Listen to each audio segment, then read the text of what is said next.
Fourscore and 7 years ago, our fathers brought forth on this continent a new nation, conceived in liberty, and dedicated to the proposition that all men are created equal.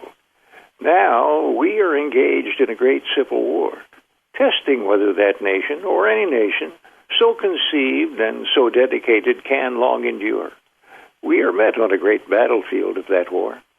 We have come to dedicate a portion of that field as a final resting place for those who here gave their lives that that nation might live.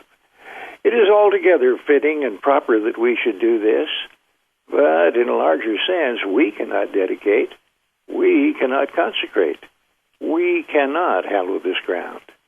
The brave men, living and dead, who struggled here have consecrated it far above our poor power to add or detract.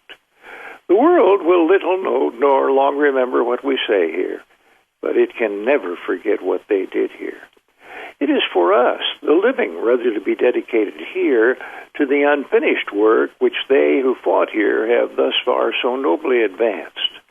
It is rather for us to be here dedicated to the great task remaining before us, that from these honored dead we take increased devotion to that cause for which they gave the last full measure of devotion, that we here highly resolve that these dead shall not have died in vain, that this nation, under God, shall have a new birth of freedom, and the government of the people, by the people, for the people shall perish from the earth.